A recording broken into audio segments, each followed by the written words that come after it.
आज हम करेंगे 9th क्लास का हिस्ट्री का थर्ड लेसन, उसका थर्ड पार्ट नाज़ियों का विश्व दृष्टिकोण। इससे पहले हमने जर्मनी के बारे में पढ़ा, किस प्रकार जर्मनी प्रथम विश्व युद्ध में हार गया, उस पर बहुत सारी शर्तें थोप दी गई, उसकी आर्थिक व्यवस्था चरमरा गई थी। उसके बाद हमने देखा कि हिटलर का उदय कैसे हुआ।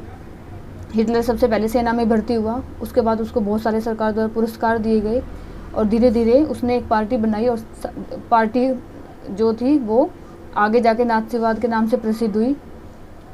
इसमें हम देखेंगे नाज़ियों का विश्व दृष्टिकोण। जो हिटलर द्वारा पार्टी बनाई गई थी नाज़ीवाद, उसका विश्व दृष्टिकोण, विश्व जो दुनिया के लोग थे वो उसके बारे में क्या सोचते थे, और नाज़ीवाद जो नाज़ी जो पार्टी थी उसका क्या दृष्टिकोण था विश्व के प्रति, वो हम इसमें जानेंगे। नाज़ी विचारधारा हिटलर के विश्व दृष्टिकोण का पर्यायवाची थी। इसका मतलब क्या हुआ कि जो नाज़ी विचारधारा है वो हिटलर का, अगर हम हिटलर की बात करते हैं तो इसका मतलब हम नाज़ी विचारधारा के बारे में बात कर रहे हैं, और अगर हम नाज़ी विचारधारा की बात करते हैं तो इसका मतलब हम हिटलर की बात कर रहे हैं। इसका मतलब क्या हुआ कि नाज़ी विचारधारा और जो हिटलर है वो एक दूसरे के पर्यायवाची है, दोनों का मतलब सेम है। इस विश्व दृष्टिकोण में सभी समाजों को बराबरी का हक नहीं था। ये जो अभी जो नाज़ी विचारधारा थी, या ये मान लीजिए हिटलर जो था, उनका क्या मानना था कि सभी समाज में रहने वाले सभी बराबरी का हकदार नहीं है, सब बराबर नहीं है। वे नस्ली आधार पर या तो बेहतर थे या कमतर थे। नस्ल के आधार पर कुछ जाति कुछ नस्ल बहुत श्रेष्ठ थी, बहुत अच्छी मानी जाती थी, और कुछ बहुत निम्न। इस नज़रिए से ब्लॉन्ड नीली आंखों वाले नॉर्डिक जर्मन आर्य सबसे ऊपरी, ये देखिए ब्लॉन्ड जिनकी नीली नीली आंखें होती थी, और जो आर्य कहलाते थे जर्मनी में, जो आर्य जो नस्ल थी वो सबसे अच्छी मानी जाती थी, सबसे ऊंची नस्ल मानी जाती थी। और यहूदी जो थे वो सबसे निचले, उनको सबसे निचले पायदान पर सबसे घृणा की दृष्टि से देखा जाता था, और ये जो नस्ल थी यहूदी, ये घृणा के पात्र थी और इनको सबसे बेकार नस्ल माना जाता था। यहूदियों को नस्ल विरोधी यानी आर्यों का कट्टर शत्रु माना जाता था।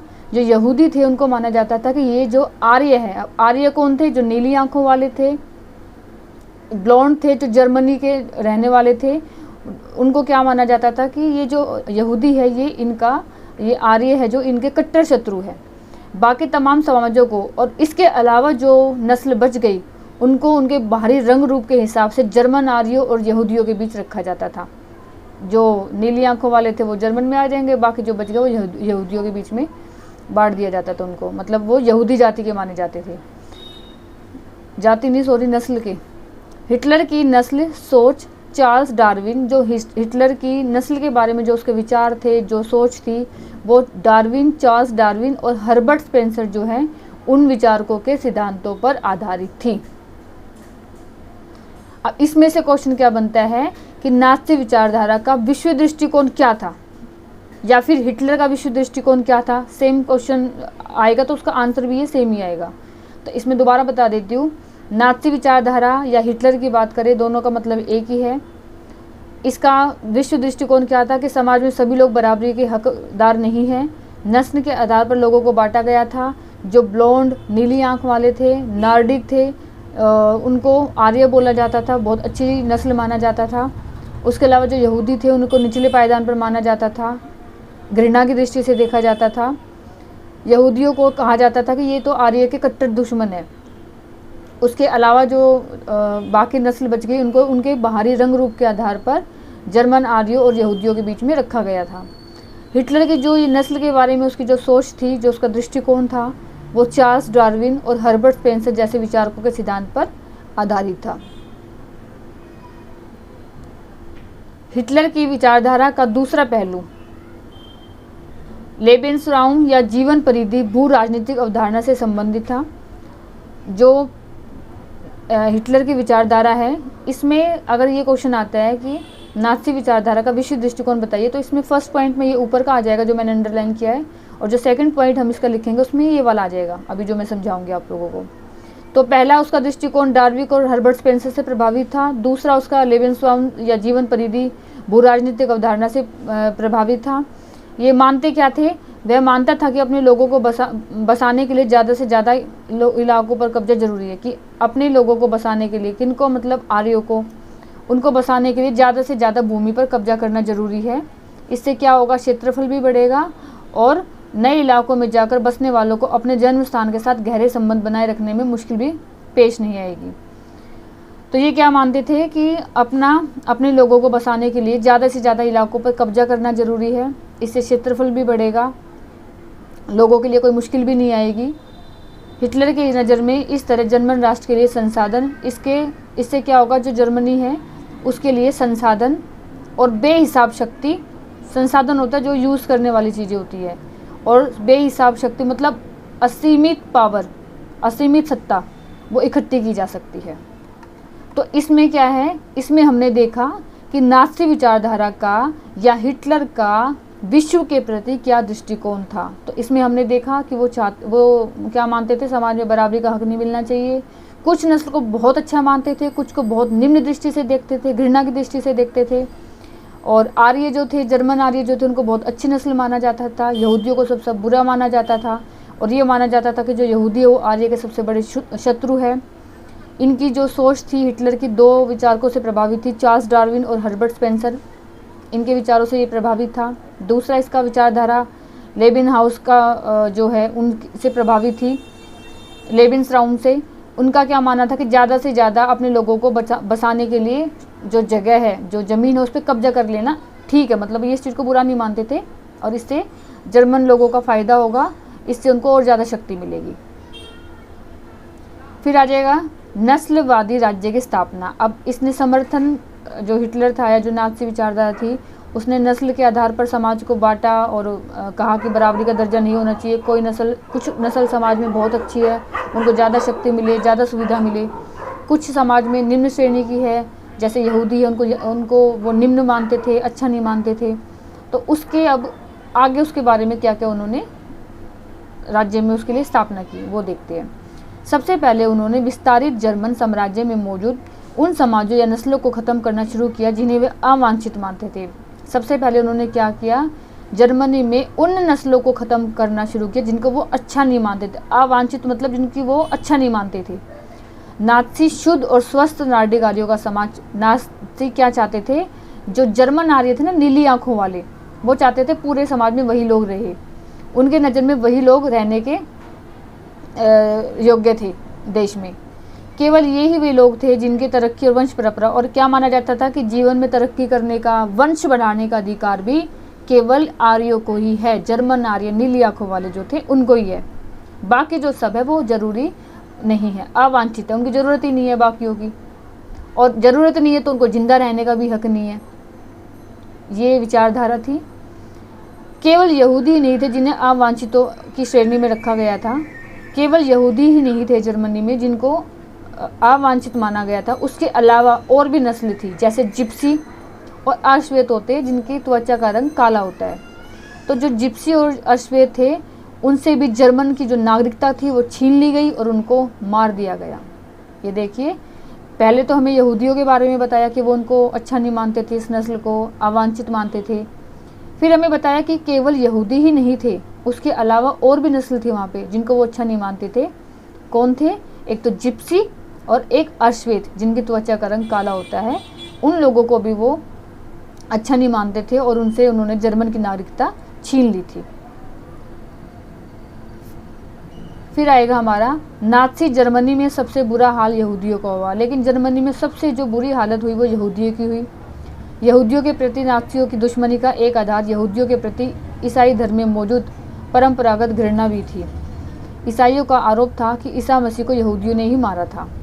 ईसाइयों की नज़र में यहूदी आदतन हत्यारे और सूदखोर थे। देखो, अभी हमने यहूदियों के बारे में देखा कि किस तरीके से वो जर्मनी में उन लोग उनसे नफरत करते थे, उनको अवांछित मानते थे कि उनकी ज़रूरतें नहीं है समाज में। तो हमारे दिमाग में भी ये बात आती है कि ऐसा क्या था कि यहूदियों के लिए इतनी नफरत थी जर्मनी में या हिटलर के मन में या नाज़ी विचारधारा जो है वो यहूदियों के प्रति इतनी नफरत क्यों थी? हमारे दिमाग में भी आती है ये बात। तो अब उसका जवाब क्या आएगा? देखो, इसके पीछे भी एक रीज़न था। वो ये था कि ये माना जाता था पहले कि जो यहूदी होते हैं उन्होंने ईसा मसीह जो है, ईसाई धर्म के जो ईसाई जो लोग हैं वो जिनको अपना भगवान मानते हैं ईसा मसीह, आपको पता है कि उनको सूली पे लटकाया गया था। तो ये माना जाता है कि जो ये यहूदी थे इन्होंने ही ईसा मसीह को सूली पे लटकाया था, और ये हत्यारे हैं और ये सूदखोर है, सिर्फ पैसे की भूख है इनमें। सूदखोर होता है जिसमें पैसे की भूख होती है।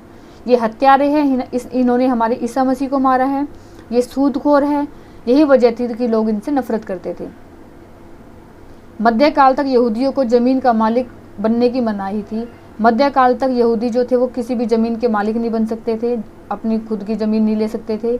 ये लोग मुख्य रूप से व्यापार और धन उधार देने का धंधा करके अपना गुजारा चलाते थे। ये लोग क्या छोटे मोटे व्यापार कर लिया या धन कुछ पैसा थोड़ा उधार दे के ब्याज पे दे दिया, जैसे ऐसे इनका गुजारा होता था। ये बाकी समाज से अलग बस्तियों में रहते थे जिन्हें घेटो या दड़बा कहा जाता था। इनकी जो रहने की जगह होती थी बहुत गंदी होती थी, ना साफ़ सफाई होती थी, और इनकी जो रहने की जगह होती थी उनको घेटो कहा जाता था, घेटो या दड़बा। जो यहूदी जहाँ रहते थे, यहूदियों की जो रहने की जगह थी उसके लिए जो शब्द प्रयोग में लाया जाता था वो था घेटो या दड़बा। नस्ल संहार के जरिए ईसाई बार बार उनका सफाया करते रहते थे।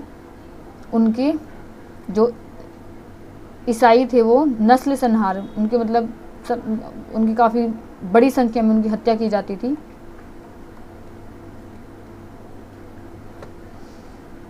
तो ये मैं साथ साथ आपको दोबारा रिपीट कर देती हूँ, हमने क्या क्या देखा, इसमें क्या क्या पढ़ा। नाज़ियों का विश्व दृष्टिकोण क्या था, कि नाज़ी जो विचारधारा थी, सबसे पहले तो दोबारा बता देती हूँ, हिटलर, अगर हम हिटलर की बात करते हैं तो या फिर हम नाज़ी विचारधारा की बात करते हैं तो दोनों का मतलब एक ही होता है। तो जो नाज़ी विचारधारा है, जो हिटलर थे, उनका क्या मानना था कि समाज में सब बराबर नहीं है, कुछ जाति या कुछ नस्ल बहुत श्रेष्ठ है, बहुत ऊंची है, उनको ये समाज में रहने का हक है, सारे अधिकार ही उनको मिलने चाहिए। उनको बहुत अच्छा मानते थे, जिसको नाम दिया आर्य। इनकी पहचान क्या थी, नीली आंखों वाले होते थे, ब्लॉन्ड, नार्डिक जर्मन आर्य। उसके अलावा यहूदियों को वो अच्छा नहीं मानते थे, उनको अपना शत्रु मानते थे, और यहूदियों की उस समय बहुत बुरी हालत थी उस समाज में। हिटलर का जो विचार है ये नस्ल संबंधी, ये चार्ल्स डार्विन और हर्बर्ट स्पेंसर से प्रभावित है। दूसरा इसका पहलू है जो लेबेनस्बाउम या जीवन परिधि के भू राजनीतिक अवधारणा से संबंधित है। ये क्या मानता था कि ज़्यादा से ज़्यादा जो अपने जिन लोगों को अच्छा मानता था उनके लिए वो ये कहता था कि तुम ज़्यादा से ज़्यादा ज़मीन पे कब्जा करो, यही तुम्हारे लिए सबसे अच्छा है, इससे तुम्हारा फ़ायदा होगा और तुम्हें बहुत सारी पावर शक्ति भी मिलेगी। तो अगर क्वेश्चन आता है नाज़ी विचारधारा का विश्व दृष्टिकोण या हिटलर का विश्व दृष्टिकोण, तो उसमें फर्स्ट पॉइंट आएगा ये फर्स्ट पैराग्राफ, ये सारा। सेकंड जो पैराग्राफ आएगा इसका सेकंड पॉइंट में ये वाला पैराग्राफ आएगा। फिर आ जाएगी नस्लवादी राज्य की स्थापना। अब नस्ल की बात तो हमने कर ली, अब उसने राज्य में किस प्रकार नस्लवादी राज्य की स्थापना की वो देखते हैं। उन्होंने क्या माना कि जो यहूदी है वो अवांछित है, उनकी ज़रूरत ही नहीं है।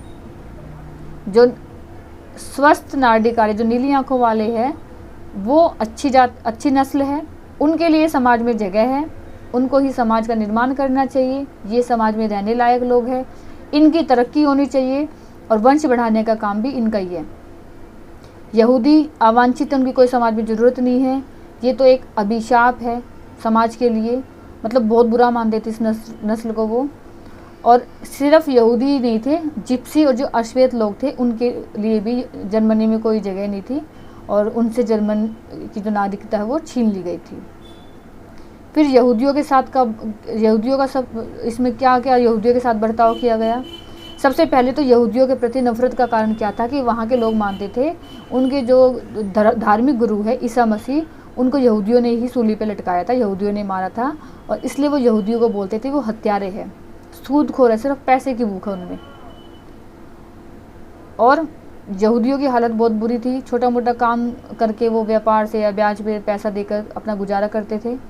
जहाँ पे यहूदी रहते थे उनको घेटो या दड़बा कहा जाता था। कई बार ये क्वेश्चन भी आ जाता है कि यहूदियों के प्रति नफ़रत का क्या कारण था, इसमें ये आंसर आ जाएगा यहूदियों के प्रति, यहाँ से शुरू, और यहूदियों ने ही मारा था, ये आ जाएगा। सूदखोर किसको कहा गया था, ये भी आ सकता है, यहूदियों को कहा जाता था। घेटो क्या था, घेटो या दड़बा, तो ये आ जाएगा। यहूदियों के रहने की जगह। उसके बाद आता है हमारा नस्ली कल्पना लोग यूटोपिया। नस्ली कल्पना लोग यूटोपिया। युद्ध के साय में नाज़ी अपने कातिलाना नस्लवादी कल्पना लोग या आदर्श विश्व के निर्माण में लग गए। जनसंहार मतलब हत्या करना, लोगों को मारना, और युद्ध एक ही सिक्के के दो पहलू बन गए। जो पोलैंड को इन्होंने हरा दिया था जर्मनी ने, उसको बिल्कुल पूरे तरीके से बर्बाद कर दिया, तहस नहस कर दिया। उत्तर पश्चिमी जो पोलैंड था उसका भी हिस्सा जर्मनी ने अपने आप में मिला लिया। पोलैंड के लोगों को घर और माल मतलब उनकी ऐसी हालत कर दी कि वो लोग घर छोड़कर और अपना सामान छोड़कर भागने के लिए मजबूर हो गए, ताकि जर्मनी के कब्जे वाले यूरोप में रहने वाले जर्मनों को वहाँ और उनको उनकी ऐसी हालत कर दी जिससे कि वो पोलैंड मतलब अपनी जगह छोड़कर भाग जाए। ऐसा इसलिए किया कि वो भाग जाएंगे तो वो जगह खाली हो जाएगी और उस जगह पे फिर जर्मनी के लोग आकर बस सकते हैं। इसके बाद पोलैंड वासियों को मवेशियों की तरह मतलब जानवरों की तरह उनको खदेड़ा गया, भगाया गया और जनरल गवर्नमेंट नामक दूसरे हिस्से में उनको पहुंचा दिया। अब उन्होंने क्या किया, जर्मनी ने पोलैंड को हरा दिया था। पोलैंड को हराने के बाद उसको जर्मनी में मिला दिया और उन लोगों के साथ इतना बुरा बर्ताव किया गया पोलैंड के लोगों के साथ कि वो बेचारे मजबूर हो गए कि वो अपना घर और अपना सामान छोड़कर भागने लगे। अब जर्मनी ने उनकी हालत ऐसी क्यों की जिससे कि वो अपना घर और सामान छोड़कर भागने को मजबूर हो जाए। उन्होंने इसलिए की जिससे कि जर्मनी में जो अगर वो चले जाएंगे तो जो जर्मनी ने पोलैंड के जिस हिस्से पर कब्जा किया है उस पर वो अपने नस्ल जो आर्य थी जो जिसको अच्छा मानता था उसको वहाँ पे बसा सकेगा। उनको जानवरों की तरह खदेड़ दिया गया।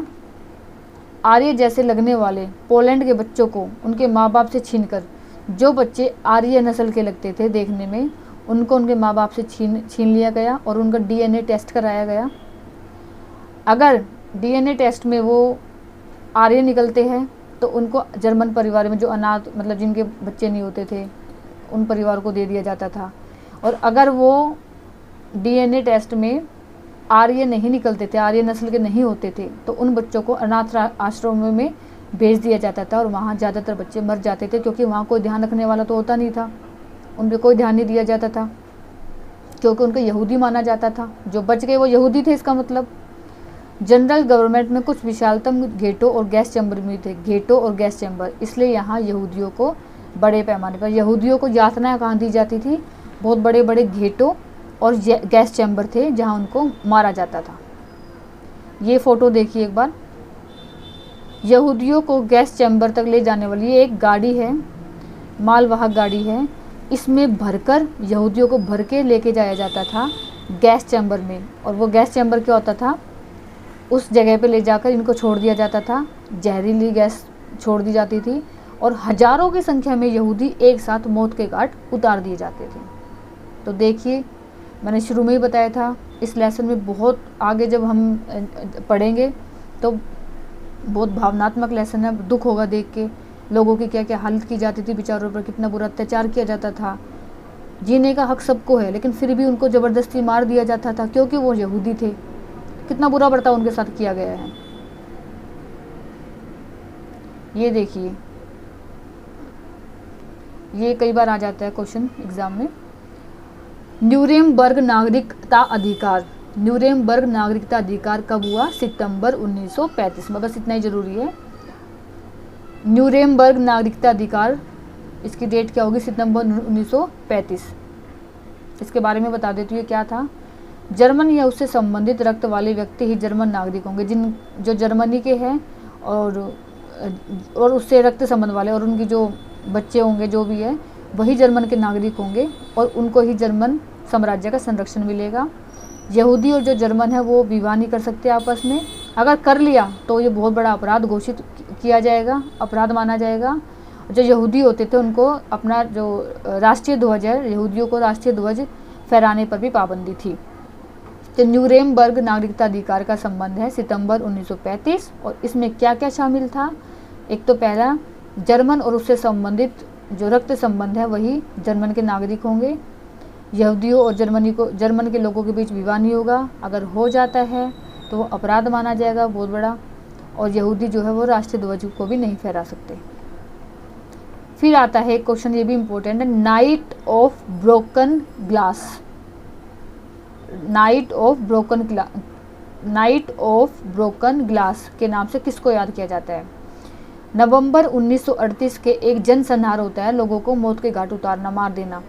एक जनसंहार में यहूदियों की संपत्तियों को तहस नहस कर दिया गया था। नवंबर 1938 में यहूदियों की जो संपत्ति थी उनको तहस नहस कर दिया था, लूट लिया गया था। उनके घर थे, उनके घरों पे हमला कर दिया था।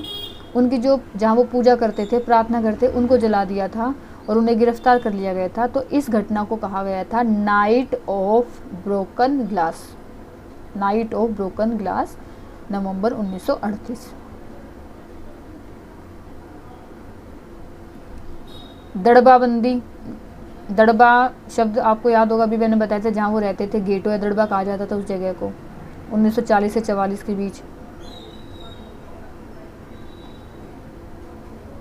सितंबर 1941 में सभी यहूदियों को हुक्म दिया गया कि वे डेविड का पीला सितारा अपनी छाती पर लगा कर रखेंगे। उनके पासपोर्ट, तमाम कानूनी दस्तावेजों और घरों के बाहर भी यह पहचान चिप छाप दिया गया। जर्मनी में उन्हें यहूदी मकानों में और पूर्वी क्षेत्र के लोड्स और वारसा जैसे गेटो बस्तियों में कष्टपूर्ण और दरिद्रता की स्थिति में रखा जाता था। ये बेहद पिछड़े और निर्धन इलाके थे। गेटो में दाखिल होने से पहले यहूदियों को अपनी सारी संपत्ति छोड़ देने के लिए मजबूर किया गया। कुछ ही समय में गेटो बस्तियों में वंचना, भूखमरी, गंदगी, बीमारियों का।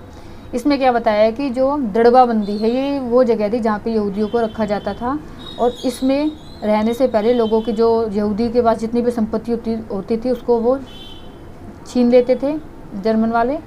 और उसके बाद वो जो जगह होती थी जहाँ वो रहते थे वहाँ बहुत गंदगी होती थी और भूखमरी थी, ना कुछ खाने पीने के लिए होता था। और इससे क्या हुआ कि वो बहुत सारे जो यहूदी थे वो उनको बहुत सारी बीमारियां लग गई। ये देखिए,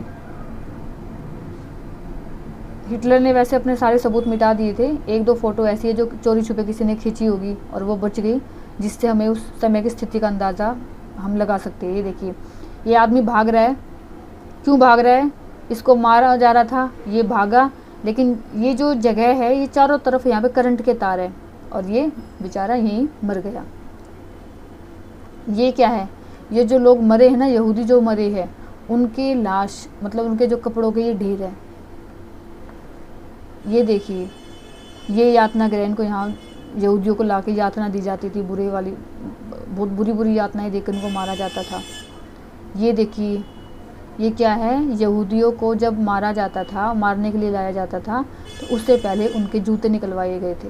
ये देखिए कितनी ज़्यादा संख्या में दिख रहे हैं। मारने से पहले उनके जूते छीन लिए गए थे।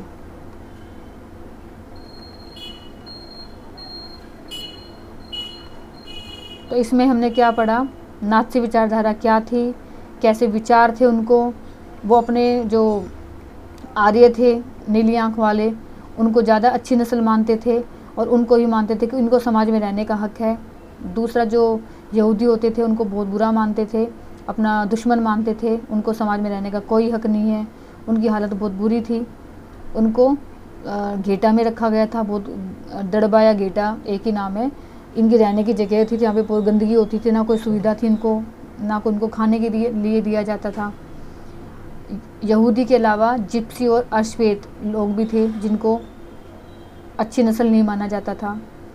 अब यहूदियों के प्रति जो नफरत थी उसका मुख्य कारण क्या था कि वो ये मानते थे कि उनके जो धार्मिक गुरु ईसा मसीह, उसको यहूदियों ने मारा है, तो इस वजह से नफरत करते थे। उनको सूदखोर माना जाता था कि वो सिर्फ पैसे के भूखे हैं।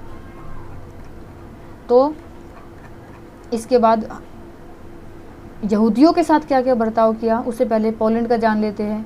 पोलैंड को जर्मनी ने हरा दिया था और उसके हिस्से को अपने कब्जे में कर लिया था। फिर जो जिस हिस्से को अपने कब्जे में किया था वहाँ पर जो लोग थे, पोलैंड के जो लोग थे, उनको इस तरीके से उनके साथ बर्ताव किया गया कि वो मजबूरी में अपना घर और सामान छोड़कर भाग गए। और जर्मनी ने ऐसा क्यों किया? जिससे कि वो जो जगह जिसको वो छोड़ के गए हैं उस पर जो जर्मन के लोग हैं वो कब्जा कर सके और ज़्यादा से ज़्यादा वो शक्ति ले सके, शक्ति का यूज़ कर पाए।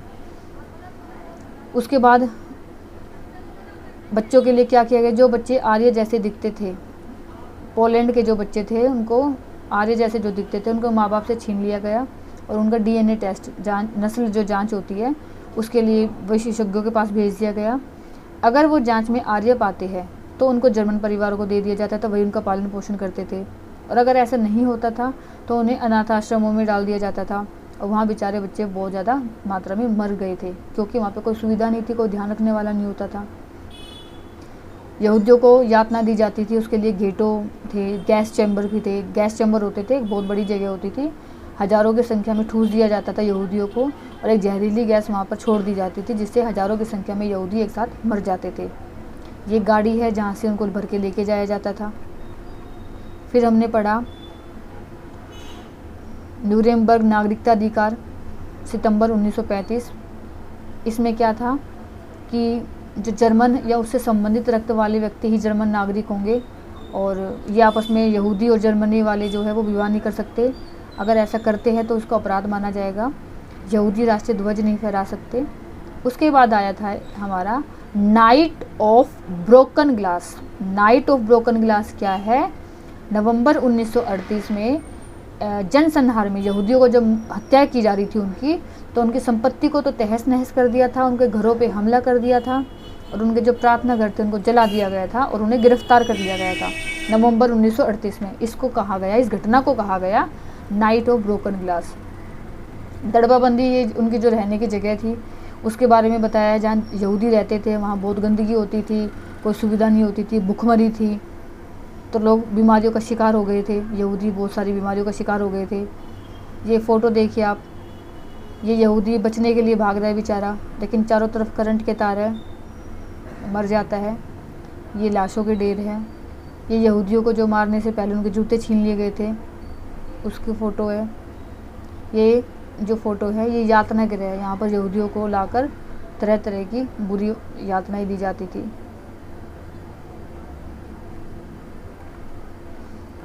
तो ये जो हमारा थर्ड पार्ट है ये यहीं ख़त्म होता है।